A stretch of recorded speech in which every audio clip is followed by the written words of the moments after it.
الوقوع بحب تعليم اللغة الإنجليزية. القصة بديت من لما قريت مقولة لسقراط بيقول فيها: كيف أعلمه وهو لا يحبني؟ ضل ببالي سؤال: كيف بدي أعلمه الشيء اللي عم علمه إياه إذا أنا ما وقعت بحبه؟ هذا الشيء كان لما كنت عم بدرس اللغة الإنجليزية وانتقلت لدرسها. القصة ما وقفت هون، القصة صارت بسؤال: أنا كمعلم كيف شايف اللغة وشو هي الرسالة اللي بدي وصلها من هاي اللغة؟ هاي رسالة هي بالحقيقة إنه اللغة الإنجليزية ما بعيدة عنا، هي نحن. كيف؟ بتذكر كتير منيح بأحد المرات لما كنا عم ناخد معنا كلمة ماجازين، واللي هي مجلة. لما بيحب المعلم بيعطي بصير بيلاقي نظرة تقربنا سوا. هاي النظرة بتخليك تدور بقاموس أكسفورد على أصل الكلمة وتصير تعرف إنه هي منقولة عن الفرنسية، عن الإيطالية، بالأصل عن اللغة العربية، من كلمة مخزن، مفرد مخازن. ما فيني أوصف نظرة عيونهم كيف شافوا إنه دائرة لغتهم الأم المتعلمين هي متلاقية مع لغة يمكن ببعض الأحيان يخاف إنه يتعلمها أو يكون عم يتردد بتعلمها. ولأنه اللغة ما بس لغة، هي ثقافة، ولأنه المعلم وجوده بالصف ما بس جسد فيزيائي، هو بيخليك تشوف العالم، عالم هي اللغة اللي عم بيعلمك إياها، حضارتها، ثقافته. لو المعلم اليوم بيوقف وبيخبرك عن Old Bank Hotel اللي هو موجود بأكسفورد، أكيد لازم يكون ممتلئ بثقافته باللغة الأم ليقدر يقرب لك هاي النظرة. هذا الشيء بتذكر كتير منيح بأحد المرات لما كنت عم بحكي لهم عن فندق بارون وعرضت فيديو لأولد بانك هوتيل. وقتها قالوا لي: انسى، هن كمان عندهم مباني قديمة مثلنا، كتير مشتين نروح نزور أكسفورد كمان. بالحقيقة هذا الشيء بيتطلب من المعلم إنه هو يكون ممتلئ، عم يقرأ بالشيء اللي عم بيعلمه، عم يحضر أنشطة، حتى لو اضطروا بسياق مدينة حلب يروح جولات للمدينة القديمة ويعرف عن الثقافة والتاريخ حتى لو كان بيوم العطلة. ولأنه هاي اللغة كمان فيها مواضع اختلاف أكيد عن اللغة العربية وفيها مواضع تشابه. القصة كيف منخليهم متناغمين. بدرس عن الألوان والفوضى الجميلة يلي بتخلقها بتذكر كيف قلت لهم نحن باللغة العربية منقول لما نعبر عن الغضب: يحمر وجهه غضبا، بينما باللغة الإنجليزية منقول كمان نفس الشيء: see red. بس إذا قلنا لنعبر عن الحزن منقول feeling blue. باللغة العربية منقول حزن أسود. هذا السياق مانو بس محلي، أي معلم بيقدر يلاقي شيء يوصلهم العالم لإله. يمكن كان في سؤال إنه ليش اللون الأزرق بيعبر عن الحزن؟ رحنا من الوطن العربي للغة الإنجليزية لإسبانيا لنخبرهم إنه بلوحات بابلو بيكاسو يلي بدت ببطلع القرن العشرين لحتى تحكي عن خلينا نقول الأسئلة الوجودية يلي بيطرحها الإنسان ما بعد الحداثة ليعبر عن هاي الكآبة والحزن. هاي اللغة فيك تتذوق هذا الجمال إنك أنت مكانك عم بتروح تشوف العالم من هويتك لهويتهم وبتتلاقوا.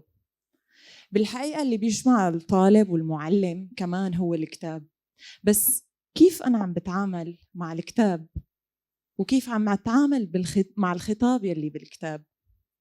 لما بيكون في عنا محادثة عن إنه شخص هو عم يعرض على شخص إنه هو يشرب شاي، فبيقول له would you like a cup of tea؟ الشخص الثاني بيجاوبه بالقبول أو بالرفض. yes أو no. لكن ما بيكفي لحتى يعيشوا اللغة ويشكلوا تفاصيل جمالها إنه هن يعرفوها بهذا السياق، لأنه رح ينتقلوا للمجتمع. فبيجاوب yes please أو no thank you، لأنه اللباقة والذوق وانعكاس الأدب هو ضروري بسياق تعليم اللغة الإنجليزية.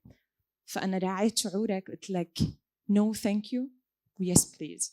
نفس الشيء إذا كان المعلم هو عم يقرر إنه يعلمهم كيف رح يطلبوا قلم منه، فرح يقول لهم could you give me a pen please، ولو إنه صحيحاً أنا أقول give me a pen، لكن هذا الشيء غير كافي لحتى أعيش اللغة بالمجتمع. لازم أكون عم بعكس كمان الذوق الموجود بسياقها. هذا الشيء ما بيوقف بالصف، بينتقل لمجتمعهم وللعالم. أي معلم عم يعلم اللغة الإنجليزية حول العالم كله عم ينقل لهم مهارات هي رح يستخدموها بمجتمعهم ومع ذاتهم ومع أقرانهم. الخلطة السرية لتوقع بحب اللغة الإنجليزية كمان هو إنه تعمل الأثر على طريقتك أنت. بأحد الكتب لتعليم اللغة الإنجليزية للناطقين بغيرها كان في تدوينة عم تطلب من المتعلمين يكتبوا بعد ما قروا تدوينة عن أكسفورد إنه يكتبوا عن مدينتهم. لما المعلم بيحط شيء منه ممكن يطلب منهم إنه هن يعيشوا اللغة بمدينتهم بحلب القديمة. أحد الأنشطة اللي بوقتها اشتغلنا عليها ورحنا حكينا عن الناس، عن الأكل، عن حلب، عن الثقافة. فينا نشوفه سوا هلأ.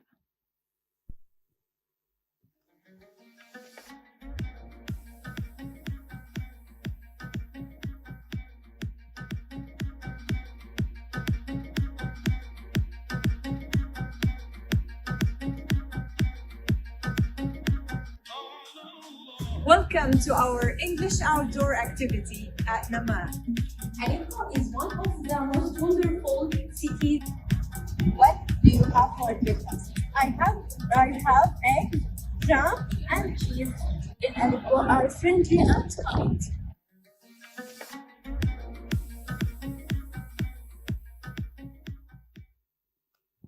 هاي اللغة لما بتنعاش بتذكر كتير منيح بعد النشاط. كيف قالوا لي أنسى، أنا أول مرة بشوف حلب هيك، لأنه النشاط ما وقف هو بس عند الكبار.